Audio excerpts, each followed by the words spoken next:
Ipinagpalit ang 10 taong pagsasama sa isang gabi ng pagtataksil. Habang pagod na pagod si Alfia sa pag-aayos ng kanilang hinaharap, ang asawa niyang si Ramchel at ang matalik na kaibigang si Lira ay abala sa pagbuo ng plano para agawin ang lahat, pati ang bahay na tanging alaala ng kanyang ina. Wala siyang alam, tanga siya, tawa ni Lira. Pero nagkakamali sila. Ang luhang pumatak ngayon ay apoy na tutupok sa kanilang kasamaan bukas. Sino ang tunay na talo? Huwag kang mag-alala, Lira. Konting tiis na lang. Pirma na lang ni Alfia ang kulang, mapapasati na ang bahay na ito at makakalayas na tayo sa pesteng buhay na to. Ang mga salitang iyon ay hindi nanggaling sa isang estranjero. Iyon ay boses ni Ramchel, ang lalaking pinang-akuan ni Alfia ng habang buhay, ang asawang 11 taon niyang katuwang sa bawat hirap at ginhawa. Ngunit sa gabing ito, ang boses na dati ay nagpapatahan sa kanya ay tila isang matalim na balisong na humihiwa sa kanyang pagkatao. Sa labas ng pinto ng kanilang silid, nakatayo si Althea. Ang kanyang mga balikat ay nakalaylay sa matinding pagod mula sa 10 oras na pagtatrabaho bilang accountant sa isang maliit na opisina sa Quezon City. Sa kanyang kanang kamay, bit-bit niya ang isang supot na naglalaman ng mainit pang kare-kare, ang paboritong ulam ni Ramsel na binili niya pa sa kabilang kanto para lamang may masarap itong makain pag-uwi. Ang kanyang mga paa ay namamanhid na sa loob ng kanyang luma at kupas na sapatos, habang ang kanyang likod ay tila mababali na sa bigat ng bit-bit na laptop bag na puno ng mga resibong kailangang i-audit. But baby, paano kung ayaw niyang pumirma?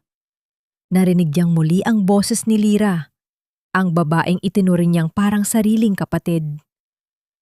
Ang boses nito ay puno ng lambing, isang uri ng lambing na kailanman ay hindi narinig ni Althea mula rito sa tuwing sila ay magkaharap bilang magkaibigan. I know her, Lira. Isang acting lang na kailangan natin ng puhunan para sa future natin. Pipirma agad yung tangang yon. Ganoon naman si Althea, martir. Gagawin ang lahat para sa akin, kahit mamatay na siya sa pagod. Sagot ni Ramchel na sinundan ng isang mahinang tawa na tila musika sa pandinig ni Lira. Ngunit parang kulog sa pandinig ni Althea. Tila tumigil ang pag-ikot ng mundo ni Althea. Ang mainit na supot ng pagkain ay unti-unting nadulas mula sa kanyang nanginginig na mga daliri. Hindi niya naramdaman ang pagbagsak nito sa malamig na tiles ng kanilang sala. Ang plastik ay pumutok at ang kulay kahel na sarsa ng kare-kare ay kumalat sa sahig. Tila isang sariwang sugat na dumudugo sa gitna ng katahimikan ng bahay. Ang amoy ng bagoong na dati ay nagbibigay sa kanya ng gana ay biglang naging dahilan ng kanyang pagsusuka. Ang kanyang lalamunan ay tila sinasakal ng isang hindi nakikitang kamay. Nais niyang sumigaw.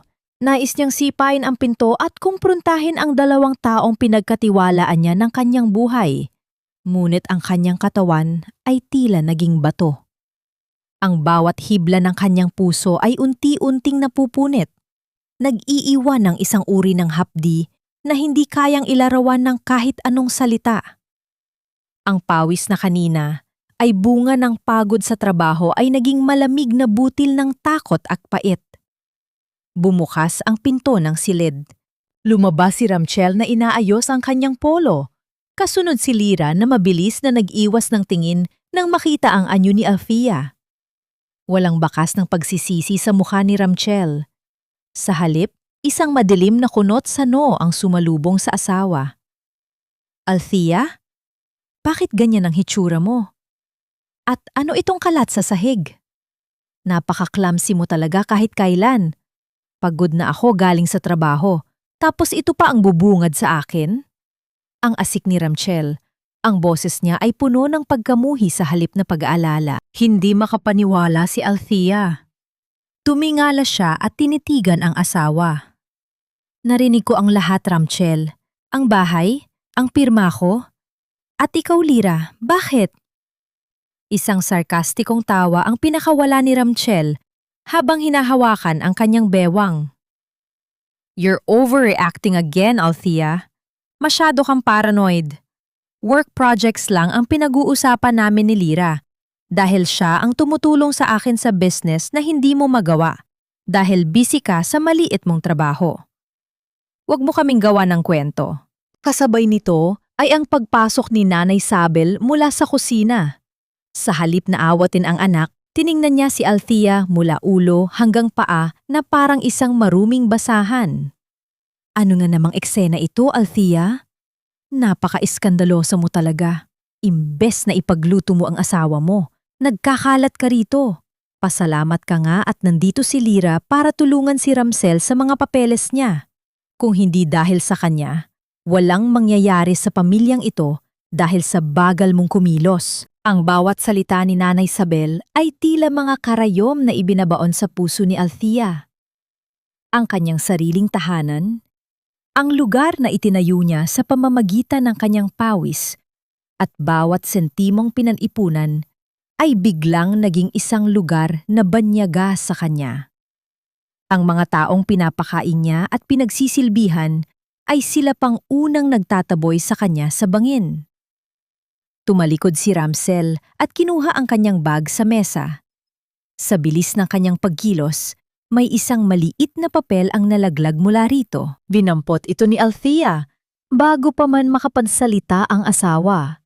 Isang resibo mula sa isang kilalang jewelry store. Isang gintong kwintas na nagkakahalaga ng 2 buwang sweldo ni Althea, ang perang kinuha ni Ramchel sa kanilang joint account na dapat ay pambayad sa huling buwis ng kanilang bahay. Tiningnan ni Althea ang leeg ni Lira. Doon, kumikinang ang isang manipis na gintong kwintas, tila isang matalim na paalala ng kanyang kabobohan. Ito ba ang business na sinasabi mo, Ramsel?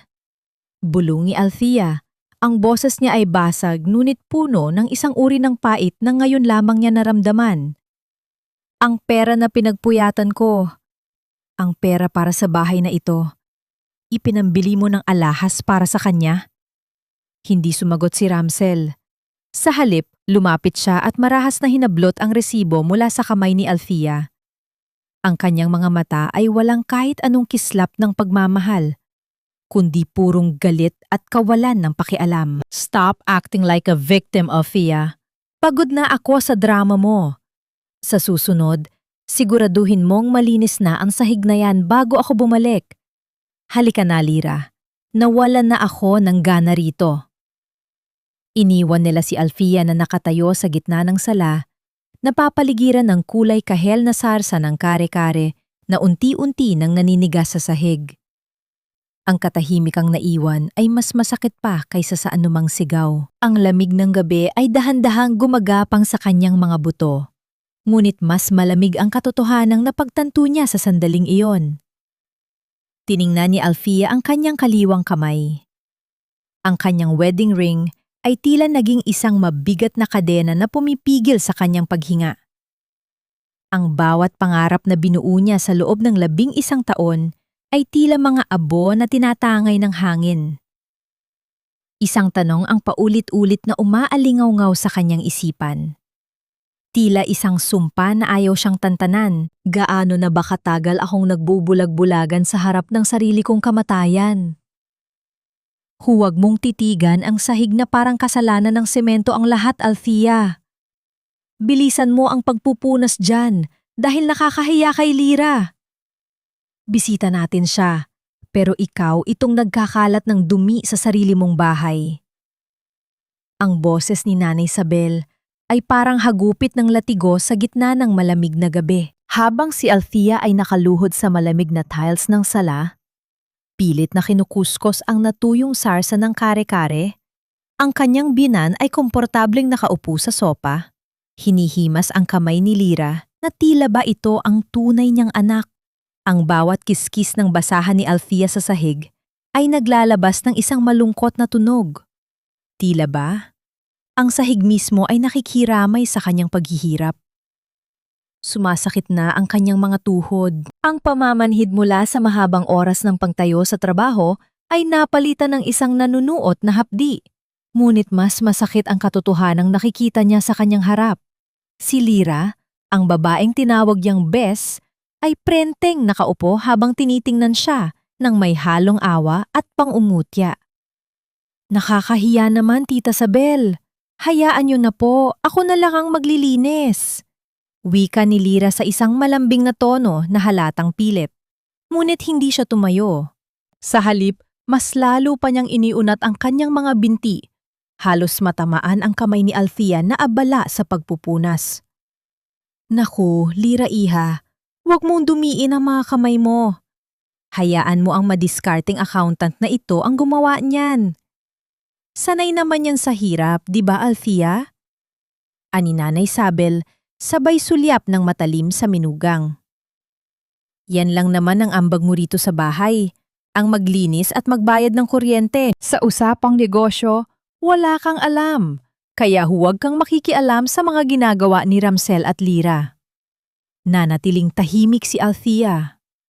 Ang kanyang mga mata ay nakatuon lamang sa basahang hawak niya. Sa bawat segundo ng panlalait, tila may isang bahagi ng kanyang lumang pagkatao ang unti-unting namamatay. Ngunit sa gitna ng pagkamatay na yon, may isang bagong lakas ang nagsisimulang mabuo. Ang accountant sa loob niya ay nagsimula ng gumana. Hindi na siya nakikinig sa mga salita bilang insulto, kundi bilang mga ebidensya. 10 taon. 10 taon kong binuhat ang pamilyang ito. Binayaran ko ang utang ni Nanay Sabel sa sugal. Pinag-aral ko ang mga kapatid ni Ramchel. At ito ang kabayaran? Tumayo si Althea bitbit ang timba ng maruming tubig. Dinala niya ito sa lababo ng kusina.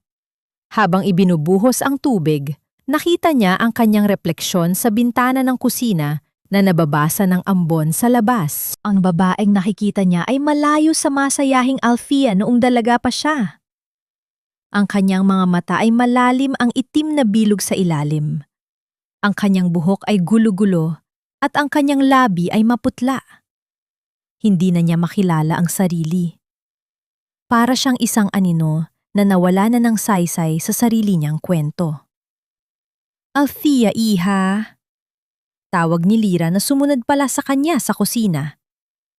Lumapit ito at hinawakan ang braso niya. Isang hawak na nagpataas ng lahat ng balahibo ni Althea sa pandidiri. May dala pala akong ilang lumang damit ko. Baka gusto mong kunin? Sayang naman kasi, hindi ko na maisuot dahil masyadong mamahalin para sa pang-araw-araw. Bagay siguro sa'yo yon. Para naman magbuha kang asawa na isang engineer. Salamat, Lyra. Pero mukhang mas kailangan mo yan para maitago ang tunay mong kulay. Ang tanging naisagot ni Althea sa kanyang isipan. Sa labas, tumango lamang siya ng bahagya. Isang matipid na pagpapakita ng pagsuko na alam niyang gustong makita ni Lyra. Biglang bumukas ang pinto sa likod at pumasok si Doña Severina, ang kanilang kapitbahay na biyuda. Ang kanyang presensya ay tila nagdala ng isang mabigat na awtoridad sa loob ng maliit na kusina. Agad na nagbago ang anyo ni Nanay Sabel. Mula sa pagiging matapang at malupit, bigla itong naging ilap at tila takot. Sabel, narinig ko ang boses mo hanggang sa labas. Masyado yata silang maingay para sa isang gabi ng Martes. Ang seryosong boses ni Doña Severina ay tila isang babala. Doña Severina, wala po, nagkakatuwaan lang kami. Pautal-utal na sagot ni Nanay Sabel habang umiiwas ng tingin. Napansin ni Althea ang panginginig ng mga kamay ng kanyang biyenan. May kung anong lihim sa pagitan ng dalawang matanda na hindi niya pa alam. Althea, halika rito sa labas sandali. May ipapatulong lang ako sa mga resibo ko. Utos ni Doña Severina na may halong pag-anyaya. Isang pagkakataon para makatakas si Althea sa impyernong iyon. Habang naglalakad palabas, narinig ni Althea ang yabag ni Ramsel na pababa ng hagdan.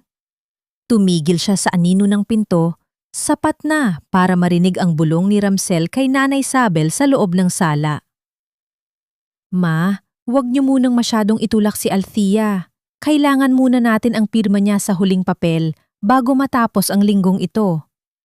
Kapag nakuha na natin ang pera mula sa bangko, at naisali na sa pangalan ni Lira ang titulo, doon na natin siya palalayasin. Konting tiis na lang, mapapaalis na natin ang pabigat na yan sa bahay na to. Ang mga salitang pabigat at palalayasin ay tila mga huling pako sa krus na dinadala ni Althea. Ang kanyang puso na kanina ay punong-puno ng sakit ay biglang naging malamig na parang yelo. Tumingin siya sa likod ni Ramchel, ang lalaking minahal niya ng higit sa kanyang sarili. Ang pag-ibig na iyon ay pinalitan ng isang matalas at madilim na determinasyon. Hindi na siya iiyak. Ngayon, sisiguraduhin niyang bawat sentimo, bawat luha, at bawat sakripisyong ninakaw nila ay babayaran nila ng may malaking interes. Lumingon si Althea kay Doña Severina na naghihintay sa kanya sa ilalim ng ilaw ng poste. Ang matandang babae ay tumango. Tila ba nababasa ang bawat plano sa loob ng isipan ni Althea? Magsisimula na ang tunay na audit, Ramchel. At sisiguraduhin kong sa huli, kayo ang mababang karote. Ang bawat patak ng ulan na humahampas sa bubungan ay tila mga luhang hindi mailabas ni Althea mula sa kanyang mga mata. Sa gitna ng dilim at lamig ng gabi, mabilis siyang naglakad patungo sa kabilang bakod. Bit-bit ang kanyang laptop bag na tila ba ito na lamang ang tanging kayamanan na natitira sa kanya. Ang putik sa kalsada ay kumakapit sa kanyang mga binti, ngunit wala siyang pakialam. Ang tanging nais niya ay lumayo sa bahay na puno ng kasinungalingan kahit pansamantala lamang. Pagdating niya sa harap ng malaking pintong kahoy ni Doña Severina, tumigil siya. Ang kanyang hininga ay gulo-gulo at ang kanyang katawan ay nanginginig hindi lamang dahil sa basang damit, kundi dahil sa bigat ng katotohanang pasan niya. Bago pa man siya makakilos, bumukas ang pinto. Doon ay nakatayo ang matandang babae, suot ang isang makapal na balabal at may hawak na lampara. "Pasok, Althea! Kanina pa kita hinihintay!" Ang mahinahong boses ni Severina ay tila isang mainit na kumot na bumalot sa nanlalamig na katahuhan ni Althea. Hindi nakapagsalita si Althea. Sumunod lamang siya sa loob ng bahay na amoy matandang kahoy, saa at mga lumang libro. Ipinaupo siya ni Severina sa isang silyang gawa sa uway at binalot ng tuyong tuwalya. Maya-maya pa ay inilapag ng matanda ang isang tasa ng mainit na tsaa sa maliit na mesa. Ang usok mula sa tsaa ay dahan-dahang pumapaikot sa hangin, nagbibigay ng panandaliang kapayapaan sa gitna ng bagyo sa labas. "Uminom ka muna. Ang tsaa ay hindi kayang gamutin ang sugat sa puso. Pero kaya nitong pakalmahin ang nangiinig mong diwa," ani Severina habang marahang hinahawakan ang malamig na kamay ni Althea. Ang palad ng matanda ay magaspang, ngunit puno ng init, isang uri ng hawak na matagal lang hindi nararamdaman ni Althea mula sa sarili niyang pamilya. "Lola Severina, narinig ko po sila." Sa wakas ay sambit ni Althea. Ang kanyang boses ay halos pabulong na. "Ang asawa ko, ang kaibigan ko, pati ang biyenan ko. Pinaplano nilang agawin ang lahat sa akin. Iyong bahay na iniwan ni Mama, balak nilang ibenta para sa kumpanya ni Ramchel at Lira." Kinuha ni Althea ang kanyang telepono at ipinakita ang mga screenshot ng bank transfers na palihim niyang nakuha habang nag-o-audit kunwari ng mga papeles ni Ramchel. "Tingnan niyo po ito. Halos 5 milyong piso na ang nawawala sa savings namin. Napunta lahat sa isang kumpanyang ang pangalan ay RL Construction. Ramchel at Lira, kitang-kita na Lola, ang tanga-tanga ko." Tinitigan ni Severina ang mga numero sa screen nang may matalas na tingin. Ang kanyang mga mata na tila malabo na ay biglang naging matalas na parang agila. "Huwag mong tawaging tanga ang iyong sarili, Althea. Ang pagtitiwala ay hindi kasalanan. Ang pag-abuso sa tiwalang, iyon ang tunay na krimen. 15 taon akong nagsilbi bilang auditor sa gobyerno. Nakakita na ako ng mas malalaking magnanakaw At alam mo ba kung ano ang pagkakamali nila? Lagi nilang iniisip na ang biktima ay mananatiling biktima. Humigpit ang hawak ni Severina sa kamay ni Althea. Makinig ka sa akin. Huwag kang sisigaw. Huwag mong ipapakita sa kanila na alam mo na ang totoo. Ang pinakamatinding laban ay hindi ginagawa sa pamamagitan ng pag-iyak o pagwawala. Ginagawa ito sa ilalim ng mesa, sa pamamagitan ng panulat at mga numero. Kung accountant ka, gamitin mo ang iyong sandata. I-audit mo ang kanilang kasamaan hanggang sa wala na silang matirang kahit isang sentimo ng dangal. Nabuhayan ng loob si Althea. Ang pait sa kanyang dibdib ay napalitan ng isang malamig na determinasyon. Ano po ang dapat kong gawin? Magkunwari kang bulag at bingi. Mungkahi ni Severina. Hayaan mo silang mag-isip na nasa palad ka pa rin nila. Habang abala sila sa paggawa ng plano laban sa'yo, tayo naman ang gagawa ng bitag na sila mismo ang lalakad.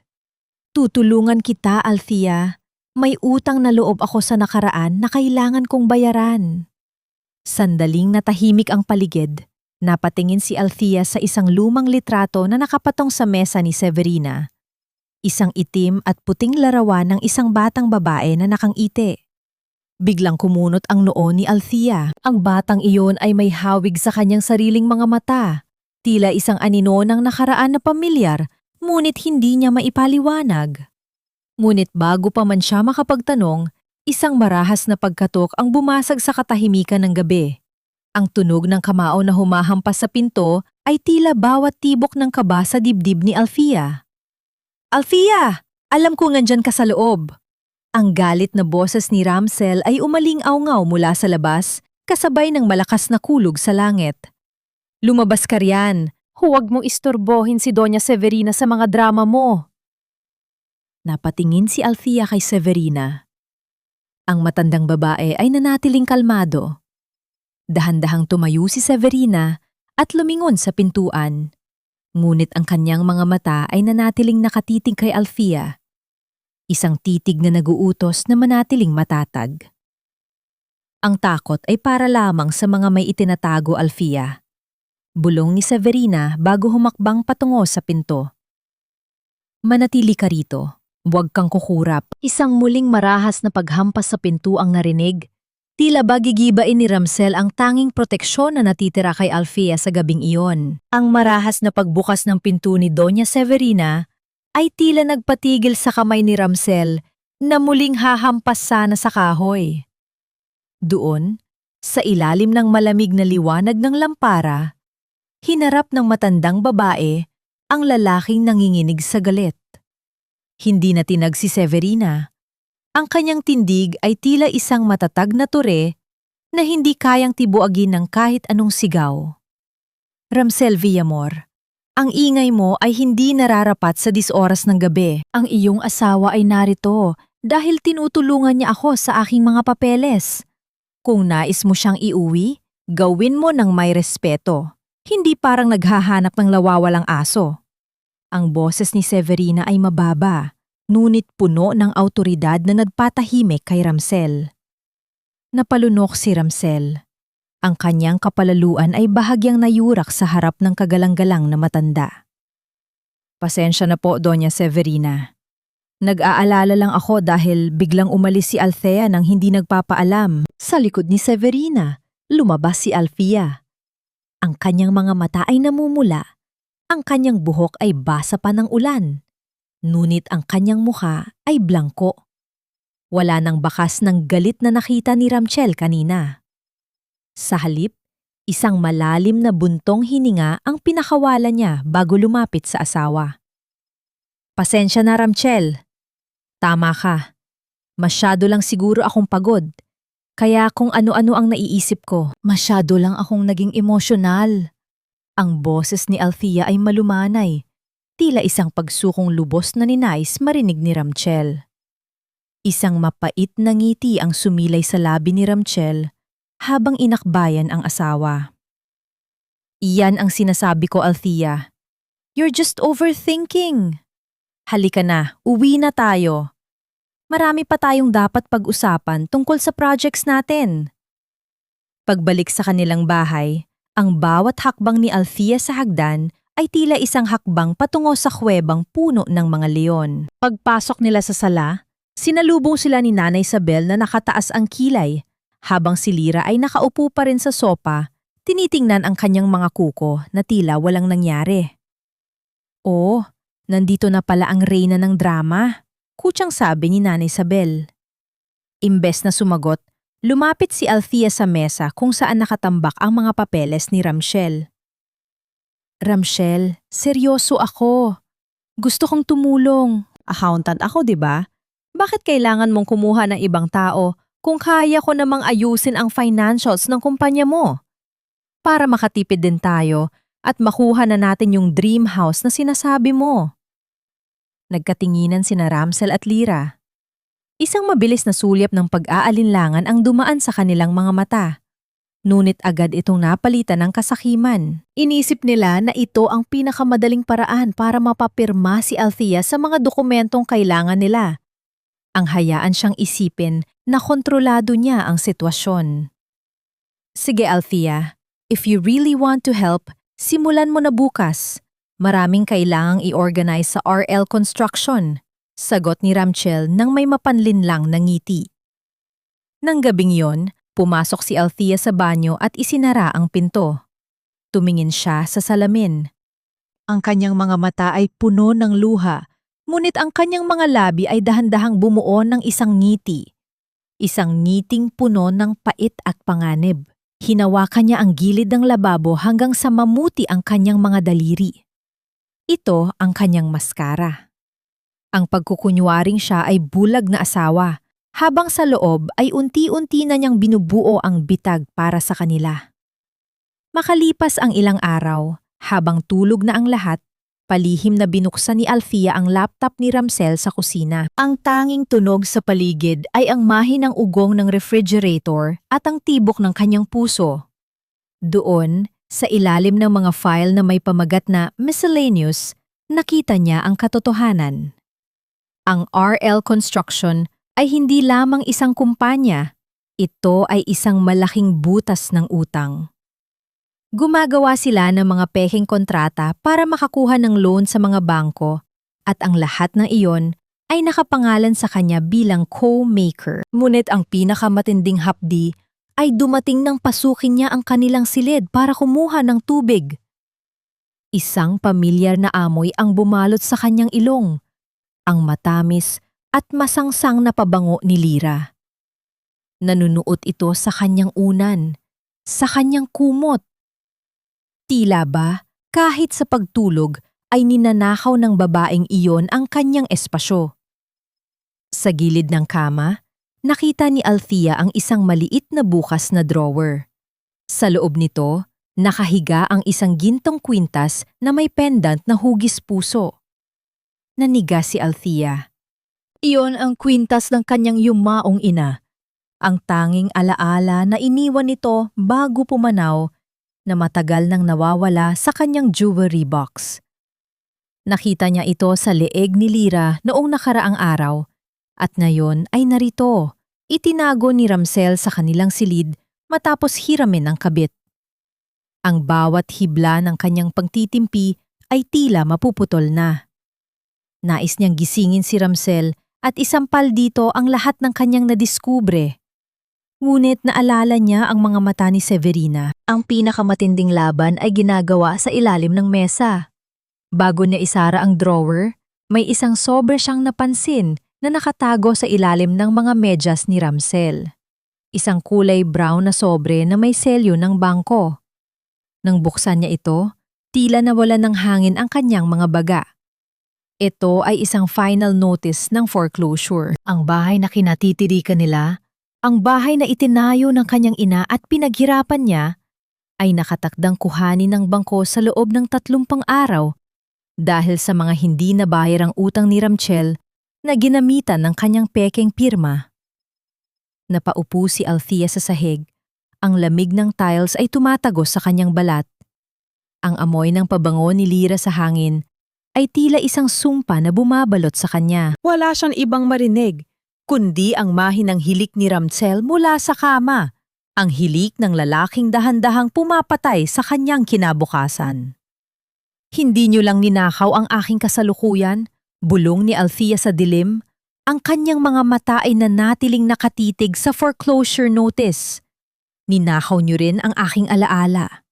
Pero sisiguraduhin kong, bago mawala ang bahay na ito, kayo ang unang mawawalan ng langit. Sa labas ng bintana, sa ilalim ng ilaw ng poste, isang lalaking naka-jacket na itim ang nakatayo, nakatingin sa kanilang bahay.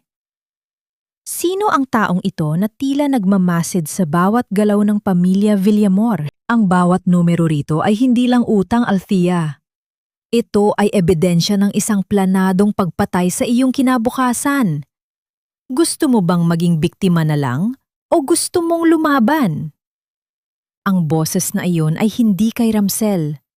Ito ay malalim, baritono, at may kasamang talas ng isang taong sanay humarap sa katotohanan sa loob ng korte. Sa loob ng tahimik na opisina ni Doña Severina, hinarap ni Althea si Attorney Mateo Vergara. Ang kanyang suot na salamin ay nagbibigay ng karagdagang seryosong anyo sa kanyang mukha, habang ang kanyang mga kamay ay mabilis na nagbubuklat sa mga papeles na dinala ni Althea. Isang oras ang nakalilipas, si Althea ay nasa kanilang hapagkainan pa, naghahin ng almusal para kay Ramsel at Nanay Isabel. Tiniis niya ang bawat parinig ng kanyang biyenan tungkol sa kanyang pagiging tuyot at ang tila walang katapusang pagpuriin nito sa ganda ni Lyra. Pinanood niya si Ramsel na masayang humihigop ng kape habang palihim na nagte-text sa ilalim ng mesa. Malamang ay kay Lyra. Ang bawat subo ng pagkain ni Althea ay tila naging buhangin sa kanya lalamunan, ngunit pinilit niyang lunukin ang lahat. Ang maskara niya ay kailangang manatiling buo. Ngayon, sa harap ni Mateo, pakiramdam ni Althea ay unti-unti nang natitibag ang pader na itinayo niya. Ang lamig ng aircon sa loob ng silid ay tumatago sa kanyang manipis na blusa, ngunit ang nangiinig niyang mga kamay ay hindi dahil sa ginaw. Attorney Mateo, gusto ko pong lumaban.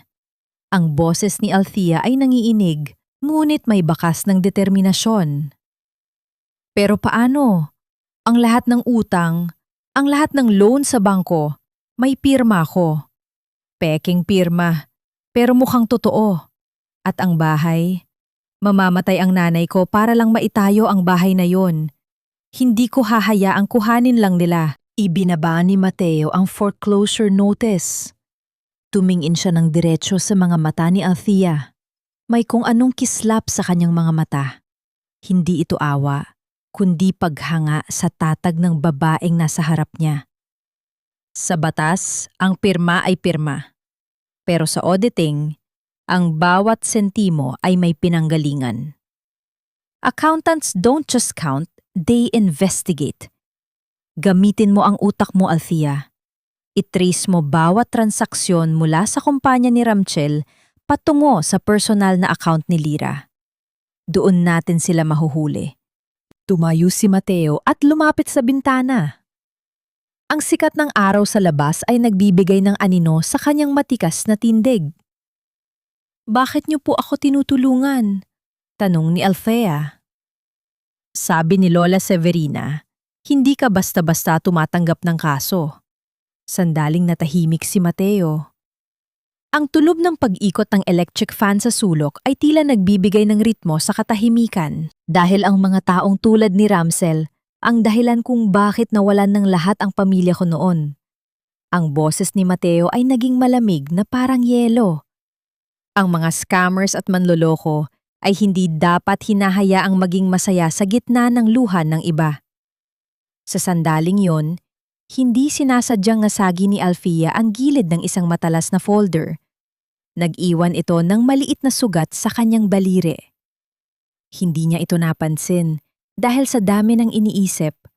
Ngunit, mabilis na kumilos si Mateo. Kumuha siya ng isang maliit na band-aid mula sa kanyang drawer at lumapit kay Althea. Naramdaman ni Althea ang init ng mga daliri ni Mateo nang hawakan nito ang kanyang kamay para idikit ang band-aid. Napakaingat ng bawat kilos nito, Tila ba natatakot na baka mabasag si Althea sa isang maling galaw? Sa gitna ng 11 taon ng pagsasama nila ni Ramsel, hindi kailanman naramdaman ni Althea ang ganitong uri ng pag-aalaga. Isang pag-aalaga na hindi humihingi ng kapalit. Isang pag-aalaga na nagparamdam sa kanya na siya ay mahalaga. Salamat. Bulong ni Althea, ang kanyang puso ay tumibok ng mabilis. Hindi dahil sa takot, kundi dahil sa isang pakiramdam na matagal nang nawala sa kanya. Ang pakiramdam ng pagiging ligtas. Huwag kang magpasalamat sa akin hanggat hindi pa tayo nananalo. Seryosong sagot ni Mateo, ngunit may bahagyang lambot na sa kanyang boses. Hiwahatid na kita sa kanto. Kailangan mong bumalik bago kanila pagdudahan. Pagbaba ni Althea sa sasakyan ni Mateo malapit sa kanilang subdivision, hindi niya napansin ang isang kulay itim na kotse na nakaparada sa di kalayuan. Sa loob ng kotseng iyon, nakatitig ang mga mata ni Lyra. Ang bawat patak ng pawis sa noo ni Lyra ay tila nadadala ng masamang balita. Mabilis na kinuha ni Lyra ang kanyang tilpono at tinawagan si Ramchel. Ramchel, hindi ka maniniwala sa nakita ko. Ang asawa mong martir, may bago na palang laro. Nakita ko siyang bumaba sa sasakyan ng isang lalaki. At mukhang hindi lang ito basta kaibigan. Sa loob ng kanilang bahay, si Althea ay pumasok na may dalang plastik ng tinapay. Pilit na ibinabalik ang maskara ng isang mahiyaing asawa. Ngunit pagpasok niya sa sala, sinalubong siya ni Ramsel na may madilim na mukha. Habang si Nanay Isabel ay nakatayo sa likuran nito na tila isang hukom na handang maghatid ng hatol na kamatayan. Saan ka galing, Althea? Ang boses ni Ramsel ay tila isang babala ng paparating na bagyo. At sino ang lalaking naghatid sa'yo? Ang tibok ng puso ni Althea ay tila isang tambol na nagwawala sa loob ng kanyang dibdib. Ngunit sa kanyang bulsa, naramdaman niya ang gasgas ng band-aid sa kanyang daliri. Isang paalala na hindi na siya nag-iisa sa laban na ito. Ito na ba ang dulo ng aking pagkukunwari? Sino ang lalaking yon, Althea? Ipinagpapalit mo na ba ang dangal ng pamilyang ito sa isang estrangero? Habang ang anak ko ay nagpapakapagod para sa ating kinabukasan? Ang boses ni Nanay Isabel ay umalingaw-ngaw sa buong sala, matalas at puno ng malisya. Sa kanyang kamay, hawak niya ang isang baso ng juice na tila ba ito ay isang tropeo ng kanyang kapangyarihan. Si Althea ay nakatayo sa tapat ng pinto, bitbit pa rin ang supot ng tinapay na binili niya para sa hapunan. Ang bawat salita ng kanyang binan ay tila isang malakas na sampal na nagpasinghap sa kanya sa gitna ng katahimikan. Nanay, kliyente ko lang po yun. Nag-usap kami tungkol sa mga dokumentong kailangan niyang ipa-audit. Mahinahong sagot ni Althea, kahit na ang kanyang puso ay tila isang tambol na nagwawala sa kaba. Hindi siya tumitingin kay Ramsel na ngayon ay nakaupo sa sopa. Ang mga mata ay madilim at puno ng pagdududa. Kliyente? O baka naman bagong sponsor mo? Kutsang dagdag ni Lyra na dahan-dahang lumabas mula sa kusina. Suot ang isang mamahaling silk robe na halatang hinira mula sa closet ni Althea. Nakita ko kayo, Althea. Ang tamis ng ngiti mo sa kanya. Samantalang dito sa bahay, palagi kang mukhang pagong napasan ang mundo. Lumapit si Ramsel kay Althea. Marahas na hinablot ang supot ng tinapay at itinapon ito sa sahig. Ang tunog ng pagbagsak ng plastik ay tila naging hudyat ng simula ng kanyang pagtitiis sa gabing iyon. Huwag mo akong gagawing tanga, Althea. Birthday ni Nanay bukas. Ayaw kong magkaroon ng eskandalo dahil sa mga kalandian mo. Maghanda ka na ng mga lulutuin para sa handaan bukas at siguraduhin mong malinis ang bawat sulok ng bahay na ito. Yan lang naman ang silbi mo rito, di ba? Nang sumunod na araw, ang bahay ay napuno ng ingay at tawanan.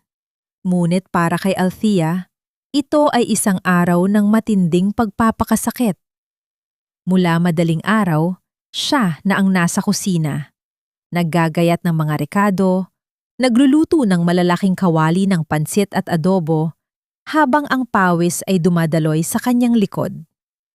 Sa labas, si Lira ang bida. Nakasuot ito ng magandang damit habang tinatanggap ang mga bisita. Tila ba siya ang tunay na may-ari ng bahay?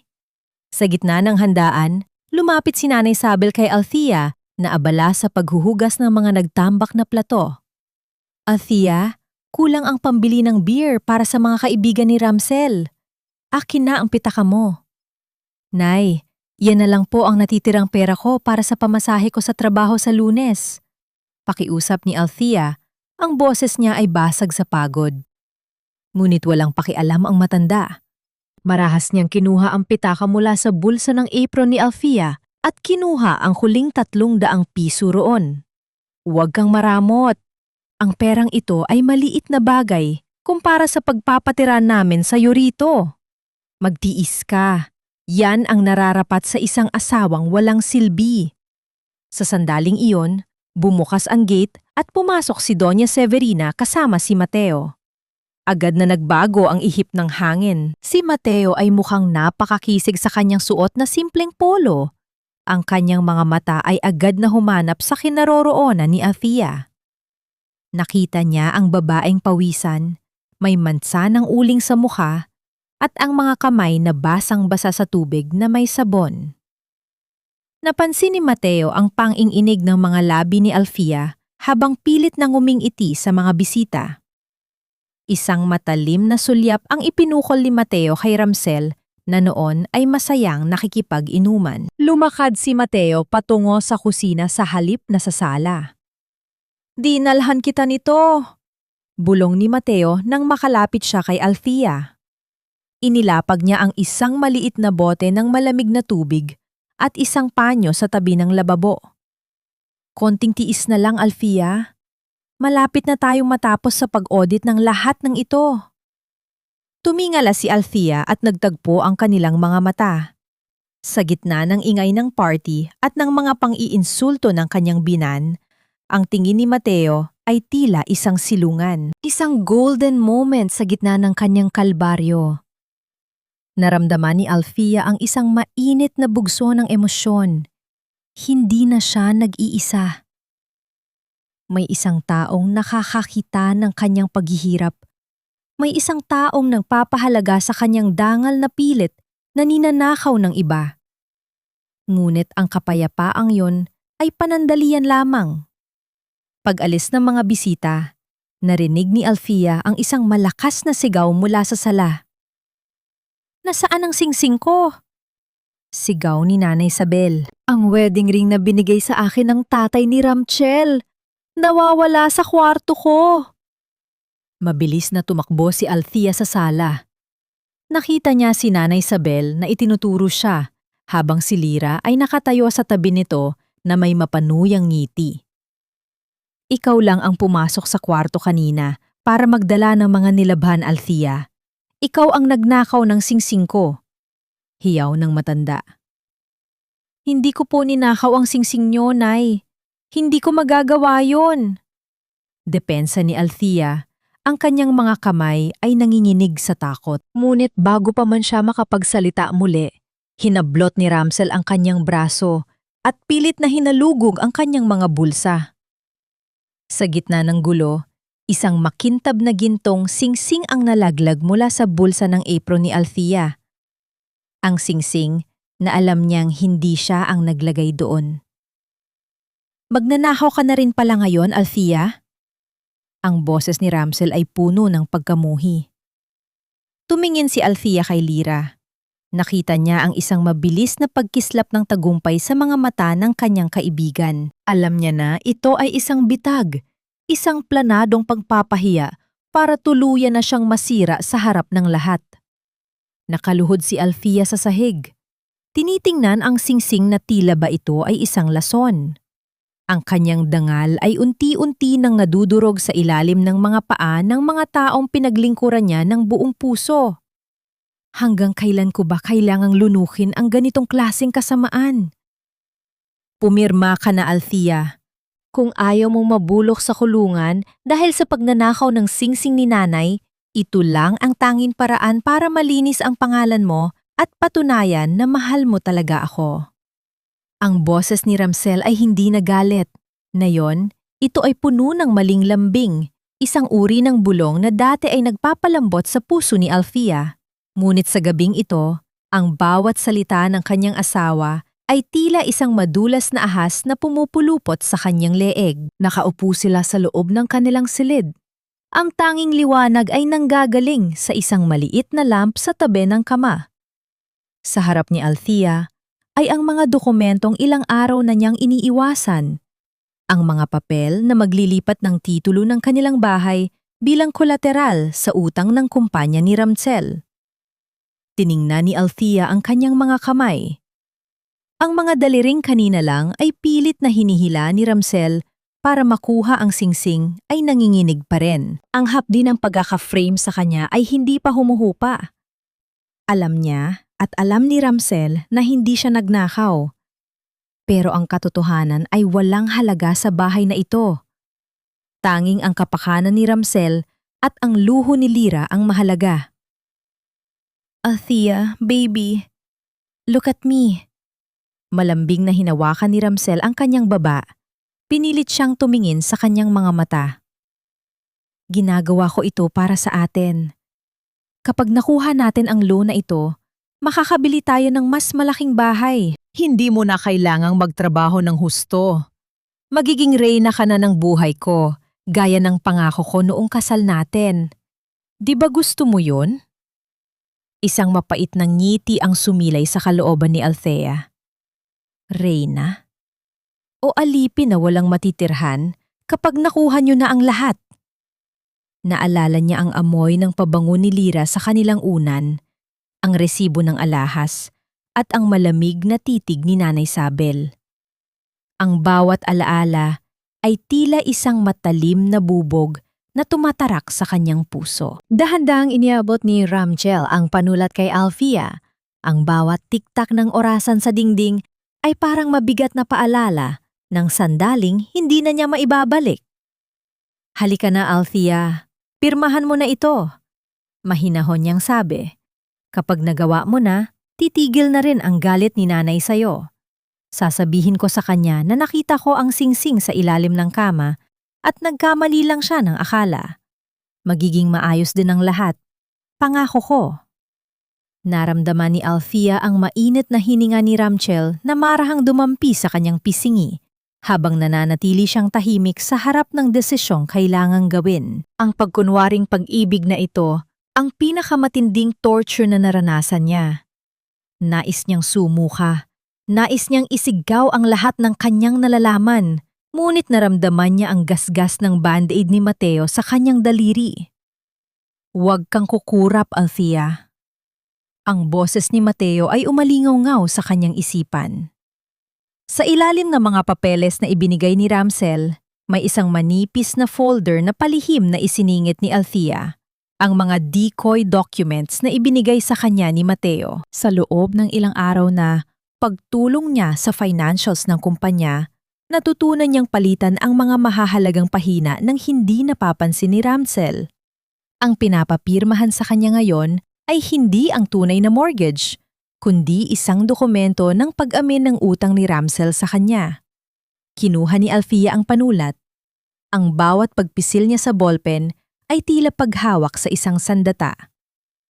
Mahal mo ba talaga ako, Ramsel? Tanong niya.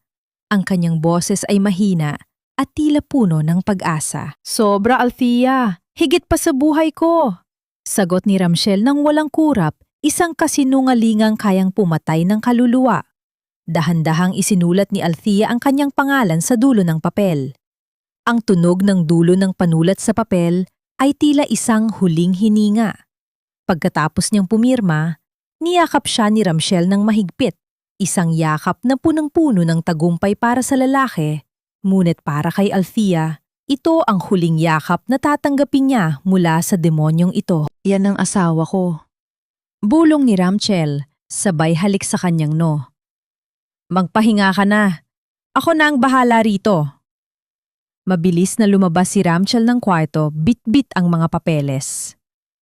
Naiwang mag-isa si Althea sa dilim. Ang katahimikan ay tila isang malaking pader na sumasakal sa kanya. Tumayo siya at lumapit sa bintana. Tinitingnan ang ulan na dahan-dahang pumapatak sa mga dahon ng halaman sa labas. Ang bawat patak ay tila naglilinis ng kanyang nararamdamang dumi. Kinuha niya ang kanyang telpono sa ilalim ng unan. May isang text message doon mula kay Mateo. Nakuha mo ba ang kailangan natin? Ingat ka, Althea.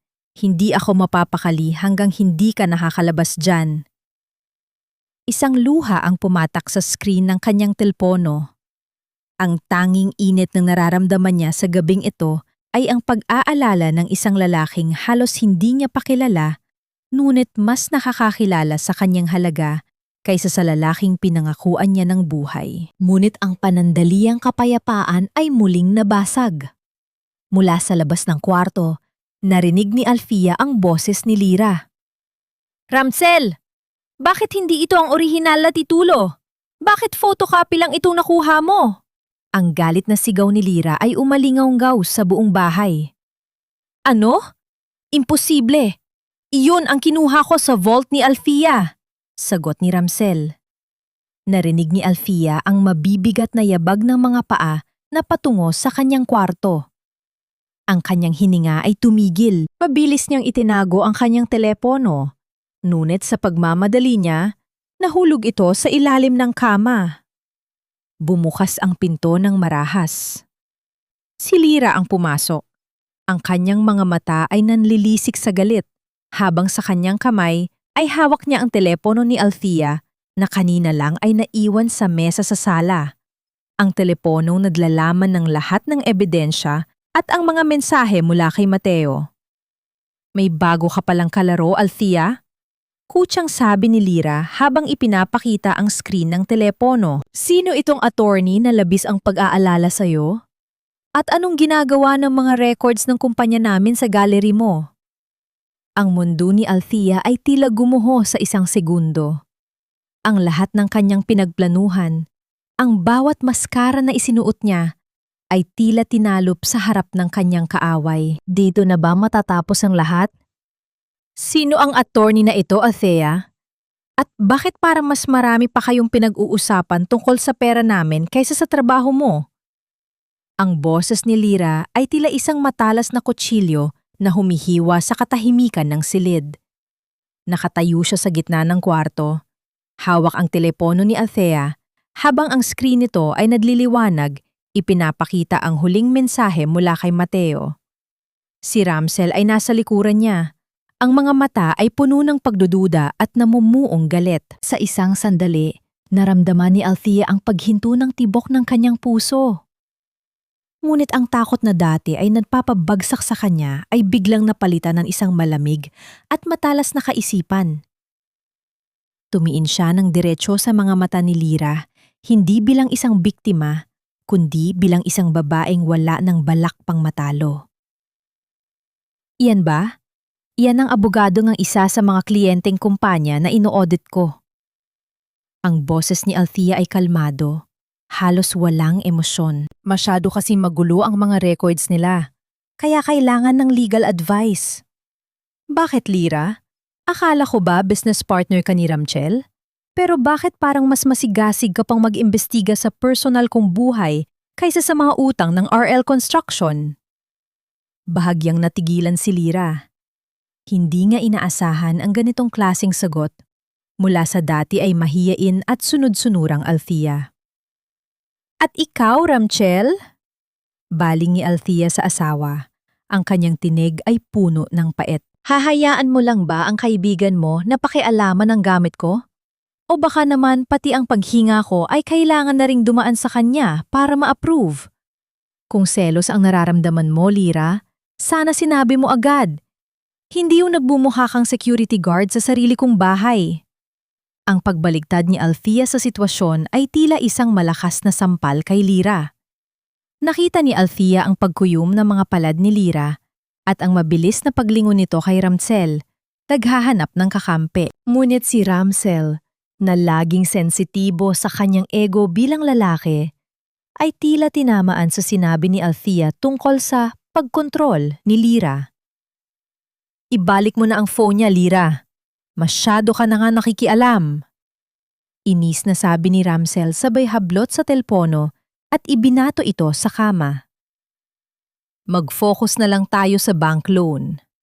Althea, siguraduhin mong tama ang lahat ng records na ibibigay mo bukas. Nang makaalis ang dalawa, napaupo si Althea sa kama. Ang kanyang mga kamay ay nanginginig sa ilalim ng kumot. Ang lamat sa pagitan ni Ramsel at Lyra ay nagsisimula na.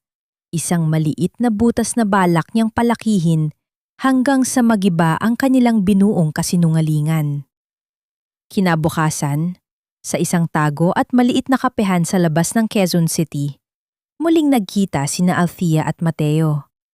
Ang tunog ng kutsara sa tasa ng kape ay tila nagbibigay ng ritmo sa kanilang seryosong pag-uusap. Inilapag ni Mateo ang isang dokumento sa mesa, isang kopya ng insurance policy na nakuha niya sa pamamagitan ng kanyang mga koneksyon. Althea, kailangan mong maging mas maingat. Ang boses ni Mateo ay puno ng pag-aalala habang iniuurong ang salamin sa kanyang mata. Nadiskubre namin na kumuha si Ramsel ng life insurance policy sa pangalan mo. Pero hindi ito basta insurance. May accidental death clause ito na nagkakahalaga ng 10 milyong piso. Tila nawala ng hangin sa baga si Althea. Ano? Pero kailanman ay hindi ako pumirma para sa ganyan. Iyon ang masama, Althea. Pineke ang pirma mo. Sabi ni Mateo. Ang kanyang mga mata ay nanatiling nakatitig kay Althea. Hindi lang ang bahay ang gusto nila. Gusto nilang mawala ka para makuha ang perang iyon. Ang bawat sentimong ginagastos nila para kay Lyra ay nanggagaling sa planong pagpatay sa'yo. Naramdaman ni Althea ang isang matinding ginaw na gumagapang sa kanyang likuran. Ang lalaking katabi niya sa pagtulog gabi-gabi ay nagpaplano na pala ng kanyang libing para lamang sa pera. Sa gitna ng kanyang panghinginig, naramdaman niya ang kamay ni Mateo na humawak sa kanyang braso. Hindi ito mahigpit, kundi isang hawak na nagbibigay ng lakas at katiyakan. Hindi ko hahayaang mangyari yun, Althea. Pang-ako, bulong ni Mateo. Ang kanilang mga mata ay nagtagpo at sa sandaling iyon, ang lahat ng sakit at ping-aapi na naranasan ni Althea ay tila naglaho. May isang taong nakahandang itaya ang lahat para sa kanya. Kinuha ni Mateo ang isang pirasong tinapay at hinati ito, inabot ang kalahati kay Althea. Isang simpleng sandali, isang golden moment sa gitna ng panganib. Ang bawat subo ng tinapay ay tila nagbibigay ng bagong buhay kay Althea. Sa piling ni Mateo, pakiramdam niya ay hindi siya isang accountant na tinitimbang ang utang at ari-arian, kundi isang babaeng karapat-dapat mahalin at protektahan. Ngunit ang kapayapaang iyon ay muling naputol nang bumalik si Althea sa bahay. Habang palihim niyang binubuklat ang mga bank statements ni Ramsel sa sala, biglang bumukas ang ilaw. Sa tapat ng hagdan, nakatayo si Nanay Isabel, suot ang kanyang duster at may hawak na pamaypay. Ang kanyang mga mata ay nanlilisik sa dilim habang tinitingnan ang mga papeles na hawak ni Althea. Anong ginagawa mo sa mga records ng anak ko, Althea? Ang boses ng matanda ay tila isang babala ng kamatayan. Magnanakaw ka na nga, pati ba naman ang negosyo ni Ramsel ay balak mong sirain? Ibigay mo sa akin yan. Marahas na lumapit si Nanay Isabel at sinubukang hablutin ang mga papeles. Ang tunog ng nampupunit ang papel ay umalingaw-ngaw sa tahimik na bahay, kasabay ng mabilis na tibok ng puso ni Althea na tila bahulina ang lahat. Yung ibang bahay, walang hiya ka talaga. Akala mo ba hindi ko alam na nagmamanman ka sa sarili mong asawa? Ahas ka sa loob ng bahay na ito, Althea. Ang sigaw ni Nanay Isabel ay tila isang matalas na tunog ng basag na salamin sa gitna ng katahimikan ng madaling araw. Hawak niya ng mahigpit ang braso ni Althea Ang kanyang mga kuko ay bumaon sa balat ng minugang tila mga kuko ng isang ibong mandaragit. Ang mga bank statements na pilit na binabasa ni Alfia kanina ay nagkalat na sa sahig. Ang ilan ay napunit dahil sa marahas na paghablot ng matanda. Nakatayo si Alfia, nananatiling tahimik habang ang kanyang puso ay tila gustong tumalon palabas ng kanyang dibdib. Ang amoy ng langis na ipinapahid ni Nanay Isabel sa kanyang katawan bago matulog ay humalo sa amoy ng lumang papel, isang kombinasyon na nagpabaliktad sa sikmura ni Althea. Nay, tinitingnan ko lang po ang mga utang natin. Accountant ako. Obligasyon kong malaman kung saan napupunta ang pera ng pamilyang ito. Ang boses ni Althea ay nanginginig, ngunit puno ng pait. Obligasyon? O baka naman naghahanap ka ng paraan para manakaw ang pinaghirapan ng anak ko? Kutyang sagot ni Nanay Isabel, sabay isang malakas na tulak na nagpasadsad kay Althea sa gilid ng mesa. Narinig ang mabibigat na yabag ni Ramsel pababa ng hagdan. Ang bawat hakbang nito ay tila isang hatol na nagpapabigat sa hangin. Pagkakita sa kalat sa sala at sa kanyang ina na tila biktima ng pag-aapi, ang mga mata ni Ramsel ay nagliyab sa galit. Althea, ano na naman itong ginagawa mo kay nanay? Hindi ka na ba talaga titigil hanggat hindi mo kami napapaalis sa sarili naming bahay? Ang sigaw ni Ramsel ay sinamahan ng isang mabilis na paglapit. Itinaas niya ang kanyang kamay, tila ba sa isang iglap ay mawawala na siya ng kontrol. Napapikit si Althea, hinihintay ang hapdi na darating. Ngunit bago pa man dumapo ang kamay ni Ramsel, isang malakas na pagkatok sa pinto ang nagpatigil sa lahat. Ang tunog ng 3 sunod-sunod na katok ay tila isang banal na interbensyon sa gitna ng kaguluhan. Sino yan sa ganitong oras? Asik ni Ramsel habang binubuksan ang pinto. Doon, sa ilalim ng malamig na liwanag ng buwan, nakatayo si Mateo. Suot niya ang kanyang suit jacket, ang mukha ay seryoso at walang bakas ng pag-aalinlangan. Sa kanyang kamay ay hawak niya ang isang asul na folder. Pasensya na sa istorbo, Mr. Villamor. Ngunit bilang legal counsel ni Doña Severina, kailangan kong i-deliver ang dokumentong ito para sa asawa mo. May kinalaman ito sa auditing ng mga ari-arian sa subdibisyong ito. Ang boses ni Mateo ay kalmado, isang kabaligtaran ng nagbabagang galit sa loob ng bahay. Tumingin si Mateo kay Althea. Nakita niya ang pamumula ng braso nito at ang gulugulong buhok. Ang kanyang mga panga ay nagtagis, ngunit nanatili siyang propesyonal. Althea, ayos ka lang ba? Mukhang nagambala ko ang inyong pag-uusap. Lumapit si Althea kay Mateo. Ang bawat hakbang niya ay tila pagtakas mula sa isang kulungan. Ayos lang ako, attorney. Salamat. Sa sandaling iyon, ang titig ni Mateo kay Ramsel ay tila isang babala. Mr. Villamor, ipapaalala ko lang na ang anumang pananakit sa asawa ay may kaukulang parusa sa ilalim ng batas. Sana ay hindi tayo umabot sa puntong kailangan nating magkita sa korte dahil sa ganyang dahilan. Naging ilap ang mga mata ni Ramsel. Alam niya ang bigat ng pangalan ni Mateo Vergara. Nag-uusap lang kami, attorney. Masyado lang emosyonal ang asawa ko. Nang makaalis si Mateo, isang mabigat na katahimikan ang namayani. Pumasok si Althea sa kanyang silid at nagsimulang mag-impake ng ilang mahahalagang dokumento sa loob ng kanyang laptop bag. Ang bawat kilos niya ay puno ng pag-iingat. Tila ba bawat tunog ng zipper ay maaring magsumbong sa kanyang mga kaaway. Kinabukasan, habang wala ang lahat, pumunta si Althea sa hardin ni Doña Severina. Doon, sa ilalim ng puno ng mangga, nag-usap sila ni Mateo. Hindi ka naligtas sa bahay na yan, Althea. Ani Mateo, ang kanyang boses ay puno ng malalim na pag-aalala. Ang insurance policy na nadiskubre natin, lalong nagiging delikado ang sitwasyon. Alam ko, Mateo, pero kailangan ko pang makuha ang huling piraso ng ebidensya sa vault ni Ramsel. Sagot ni Althea. Tumingin siya sa malayo. Ang kanyang mga mata ay puno ng pagod. Salamat sa pagdating mo kanina. Kung hindi dahil sa'yo, huwag kang magpasalamat. Putol ni Mateo. Lumapit siya at marahang ipinatong ang kanyang kamay sa balikat ni Althea. Sabi ko sa'yo, hindi ka na mag-iisa sa laban na ito. Hindi kita bibitawan hanggat hindi mo nakukuha ang hustisyang nararapat sa'yo. Isang golden moment ang namayani sa pagitan nila. Ang init ng kamay ni Mateo sa kanyang balikat ay tila nagbibigay ng bagong lakas sa kanyang nanlalamig na puso. Ngunit ang sandaling iyon ay lihim na pinagmamasdan mula sa kabilang panig ng bakod.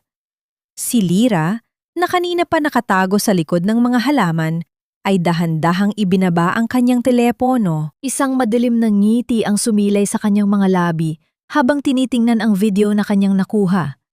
Isang video ni na Althea at Mateo na mukhang napaka-sweet at malapit sa isa't isa. Nang gabi ring yun, habang si Ramsel ay umiinom ng alak sa sala, lumapit si Lyra at ipinakita ang video. Tingnan mo ito, Ramsel. Habang nagpapakapagod ka, ang asawa mong martir ay abala sa pakikipaglandian sa attorney na yan. Ngayon, sino sa atin ang tunay na traidor? Ang tunog ng baso na nabitawan ni Ramsel at nabasag sa sahig ay tila hudyat ng isang digmaang wala ng atrasan. Ang galit sa kanyang mga mata ay tila apoy na handang tupukin ang lahat ng madadaanan nito. Ito na ba ang huling gabi ni Althea sa ilalim ng bubong na kanyang pinaghirapan? Happy 10th anniversary, Althea. Sino ang mag-aakalang aabot tayo sa ganito katagal sa kabila ng lahat? Ang boses ni Ramsel ay kasing tamis ng pulot, ngunit para kay Althea, ito ay parang lasang kalawang sa kanyang dila. Nakatayo sila sa gitna ng kanilang sala na punong-puno ng mga dekorasyon. Mga bulaklak na binili gamit ang perang pinaghirapan ni Althea at mga mamahaling alak na utang lahat sa kumpanyang unti-unti nang bumabagsak. Nakasuot si Althea ng isang asul na dress, ang kulay ng dagat bago ang isang malakas na bagyo. Ang kanyang mukha ay maayos na inayusan. Itinatago ang bawat pasa sa kanyang kaluluwa sa ilalim ng makapal na make-up. Sa paligid nila, ang ilang mga piling panauhin ay nagtatawanan, kabilang ang ilang business associates na biktima rin ng mga pekeng kontrata ni Ramchel. Ngunit ang pinakamasakit na tanawin ay si Lyra. Nakasuot ito ng pulang gown, tila isang apoy na gustong tumupok sa lahat, at sa kanyang leeg ay kumikinang ang gintong kwintas ng ina ni Althea. Ang bawat kislap ng pendant nito ay tila isang sigaw ng katarungan mula sa hukay. Salamat, Ramchel. Oo, sino nga ba ang mag-aakalang dito tayo magtatapos? Ang sagot ni Althea, ang boses niya ay kalmado, ngunit may talas na hindi napansin ng kanyang asawa. Isang marahas na tawa ang pinakawalan ni Nanay Isabel sa gilid habang may hawak na baso ng alak. Dapat lang na magpasalamat ka, Althea. Kung hindi dahil sa anak ko, wala kang ipagdiriwang na ganito kagarbo. Magpakasaya ka na sa gabing ito dahil baka ito na ang huli mong tikim ng karangyaan. Huminga ng malalim si Althea. Ang amoy ng litsun at iba't ibang ulam sa hapag ay nagpapabigat sa hangin. Ngunit ang kanyang sikmura ay nananatiling mahigpit. Napansin niya ang pagdating ni na Doña Severina at Mateo. Si Mateo ay mukhang napakapurmal sa kanyang madilim na suit. Ang kanyang mga mata ay agad na nagtagpo sa mga mata ni Althea. Isang tahimik na tango ang ibinigay ni Mateo. Isang senyales na ang lahat ng bala ay handa na. Attorney Vergara, Doña Severina, salamat sa pagdating. Masayang bati ni Ramchel. Hindi alam na ang kanyang mga special guests ay ang mga taong haila sa kanya pababa sa impyerno. Ito ang attorney na sinasabi ko sa iyo, Ma. Ang mag-aayos ng huling papers para sa malaking investment natin. Lumapit si Mateo at nakipagkamay kay Ramchel. Ang tunog ng kanilang pagtatagpo ng mga palad ay tila isang hudyat ng simula ng katapusan. I'm looking forward to the presentation later, Mr. Villamor. I hope everything is in order. Ang seryosong sabi ni Mateo. Sa gitna ng hapunan, Habang ang lahat ay kumakain, hinawakan ni Ramsel ang kamay ni Althea sa ilalim ng mesa. Ang pawis sa palad ni Ramsel ay nagpadire kay Althea. Ngunit hindi niya ito binawi. Pinanood niya si Lyra na nakaupo sa tapat nila. Panakanakang sumusulyap kay Ramsel nang may mali siya, tila ba ipinapaalala ang kanilang sekreto. Mamaya, pagkatapos ng toast, pipirmahan na natin ang document sa harap ni attorney. Bulong ni Ramsel sa tenga ni Althea.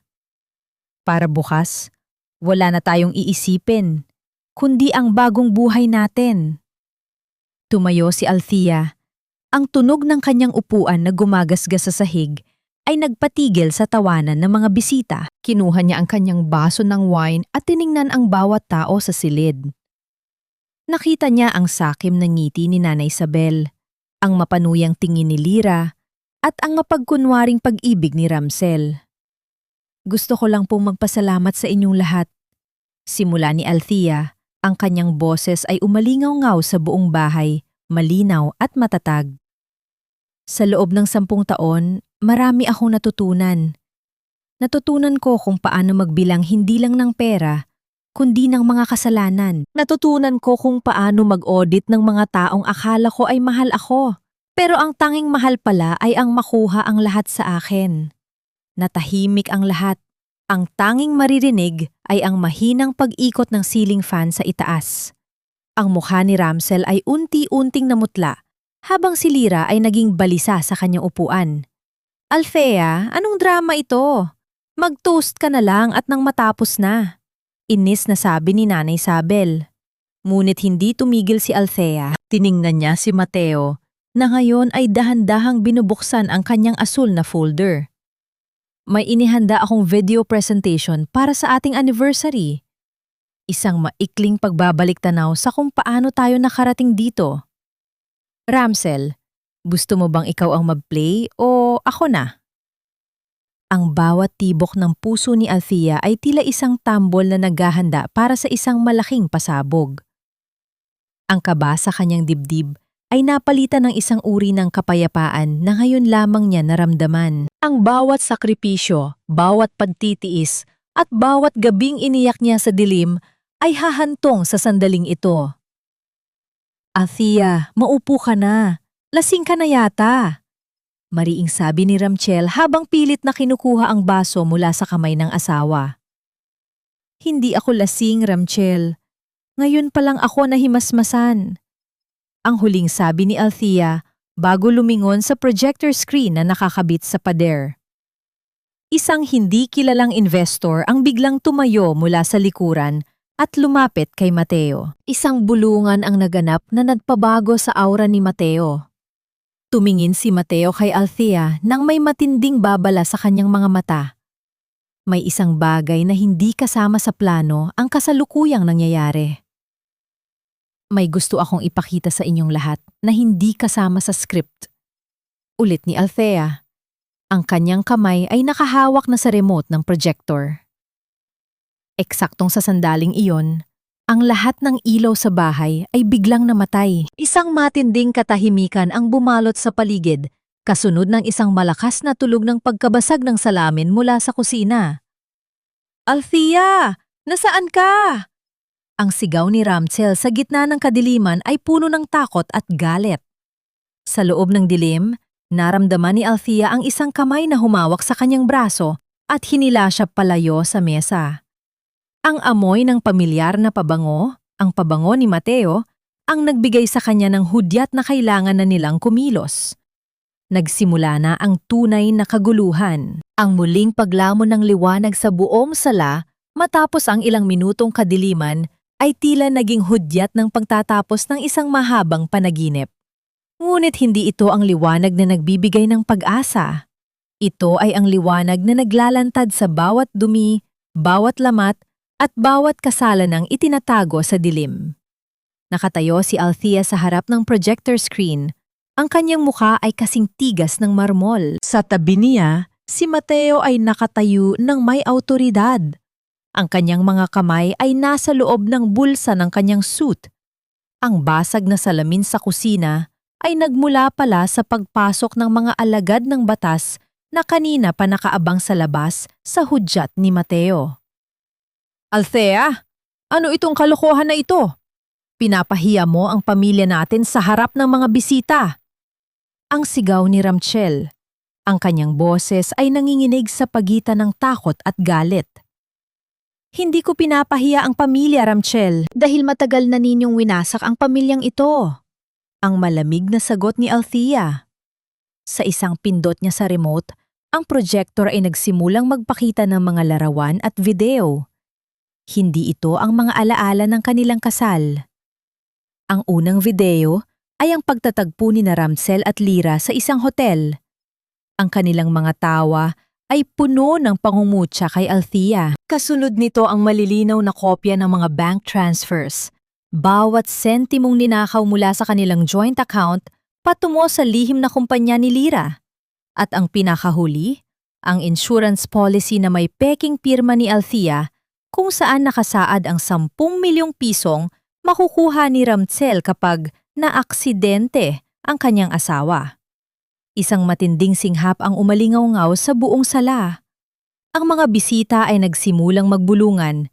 Ang kanilang mga mata ay puno ng pandidiri kay Ramsel at Lyra. Fake yan! In-edit mo yan, Althea! Masyado kang selosa. Kaya kung ano-ano ang ginagawa mo.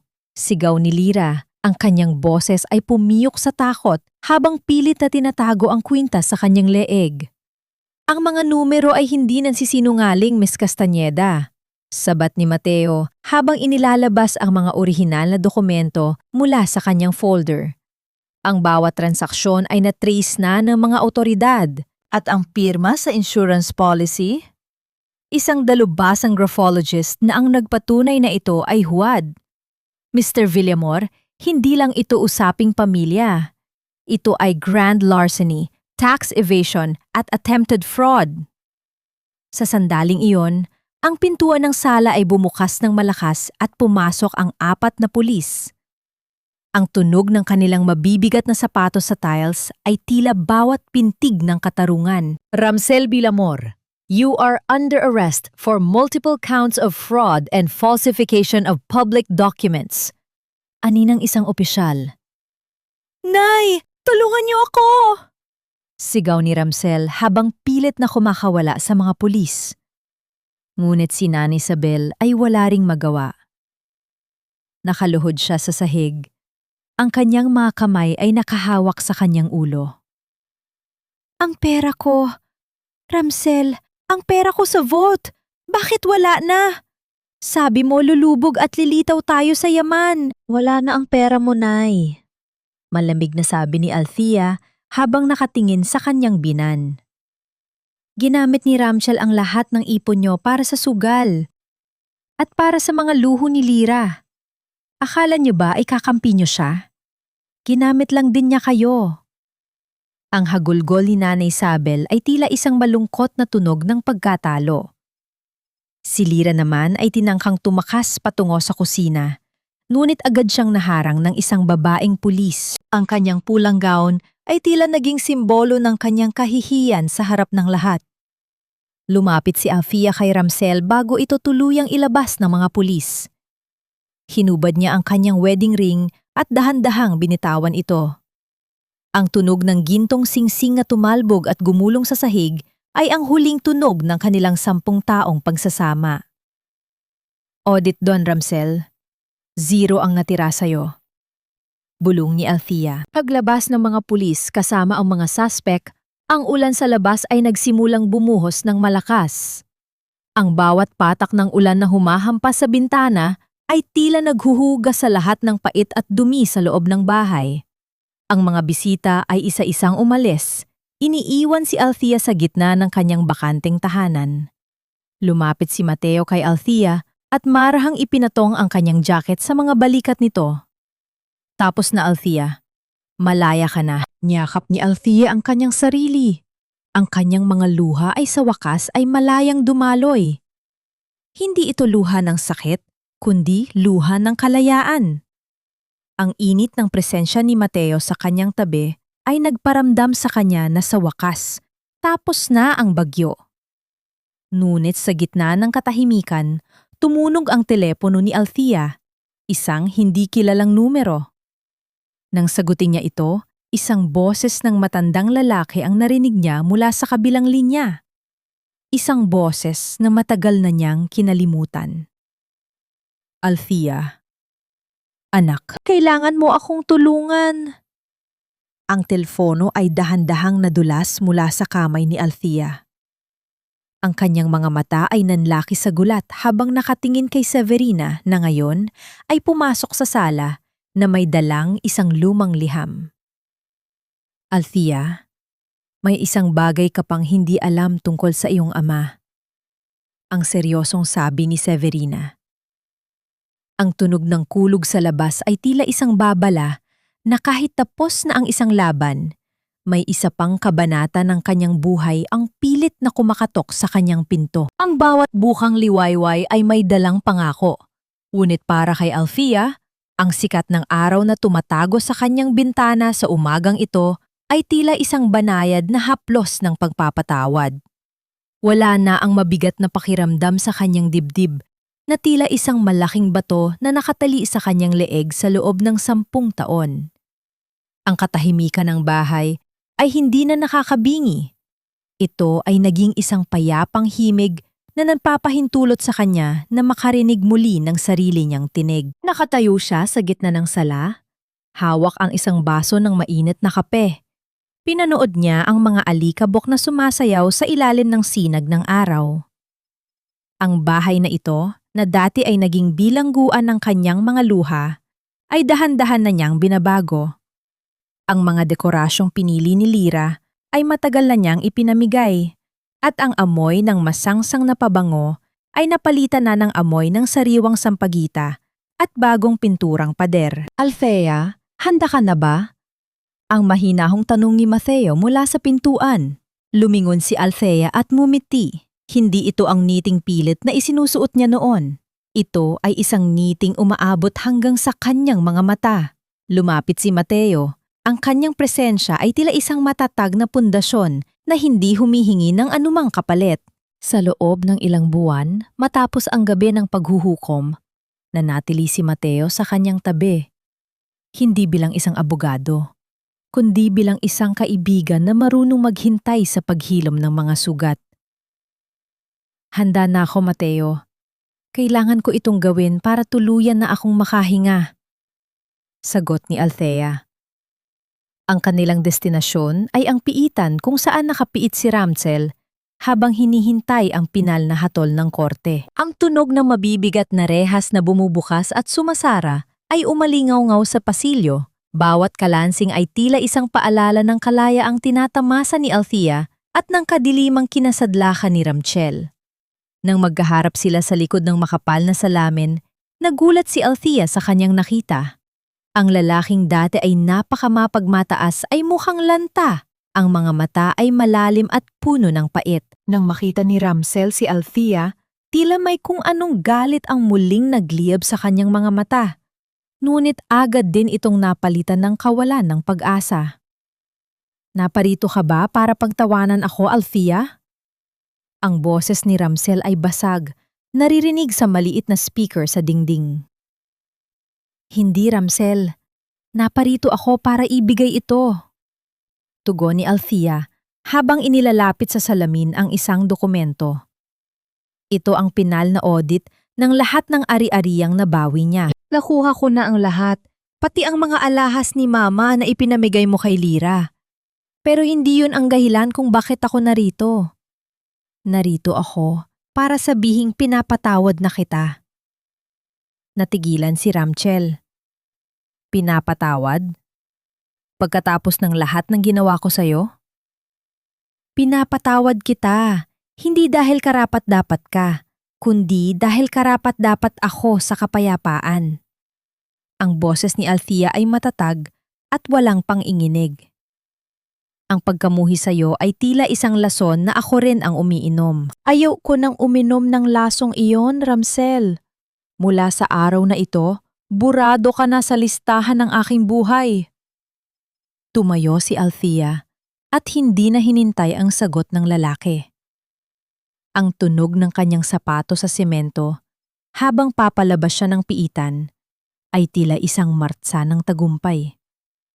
Paglabas niya sa ilalim ng asul na langit, naramdaman niya ang malamig na ihip ng hangin na tila naglilinis sa huling bakas ng pait sa kanyang sistema. Bumalik sila ni Mateo sa bahay ni Doña Severina para sa huling bahagi ng kanyang paglalakbay. Doon, sa ilalim ng puno ng mangga, ibinigay sa kanya ni Severina ang isang liham na nanggaling sa kanyang ama. Ang iyong ama ay hindi ka tinalikuran dahil sa kawalan ng pagmamahal, Althea. Paliwanag ni Severina, ang kanyang boses ay puno ng karunungan. Nabaon siya sa utang dahil sa panluloko rin ng pamilya ni Ramchel noong unang panahon. Lumayo siya para protektahan ka, para hindi ka madamay sa gulo. Ang tawag na natanggap mo, iyon ang kanyang huling hininga ng pangsisisi. Binasa ni Althea ang liham. Ang bawat salita ay tila isang haplos ng kanyang ama mula sa kabilang buhay. Ang galit na itinanim niya sa kanyang puso laban sa kanyang magulang ay unti-unti ring natunaw. Ngayon, naiintindihan na niya ang lahat. Ang lahat ng sakit ay may pinanggalingan. Ngunit, mayroon din itong patutunguhan. Ano na ang plano mo ngayon, Althea? Tanong ni Mateo habang naglalakad sila pabalik sa kanyang bahay. Ang bahay na ngayon ay may nakasabit ng karatula na Bahay Pag-asa, Financial and Psychological Shelter for Women. Gusto kong gamitin ang talino ko sa accounting para tulungan ang mga babaeng tulad ko. Masiglang sabi ni Althea. Ayaw kong may isa pang Althea na magbubulag-bulagan sa mga numero dahil lamang sa pag-ibig. Huminto si Mateo at dahan-dahang hinawakan ang kamay ni Althea sa gitna ng hardin sa ilalim ng papalubog na araw na nagbibigay ng kulay ginto sa paligid. Naramdaman ni Althea ang isang uri ng kilig na hindi nakakasakal. Ito ay isang damdamin na payapa, tila isang mahinahong daloy ng ilog. Kung ganoon, kailangan mo ng isang abogado na laging nasa tabi mo. Bulong ni Mateo. Ang kanyang mga mata ay puno ng katapatan. I think I can audit that request, attorney.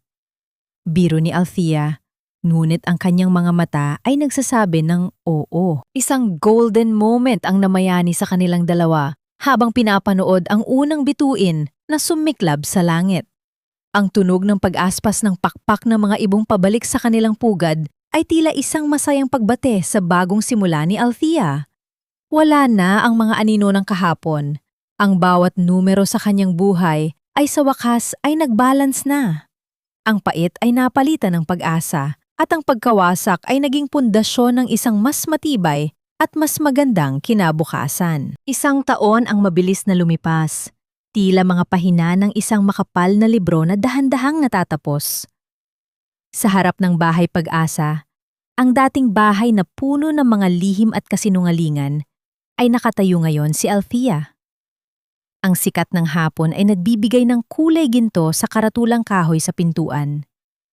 Ang amoy ng sariwang kape at bagong luto na tinapay ay humahalimuyak sa hangin, nag-aanyaya sa sinumang babaeng nawawala ng direksyon na pumasok at humanap ng kalinga. Sa loob ng opisina, makikita ang mga hanay ng mga folder. Hindi na lamang ito mga simpleng audit ng kumpanya. Ito ay mga kwento ng tagumpay ng mga kababaihang tinulungan ni Althea na mahanap ang kanilang sariling lakas sa gitna ng pagkakabaon sa utang at pang-aabuso.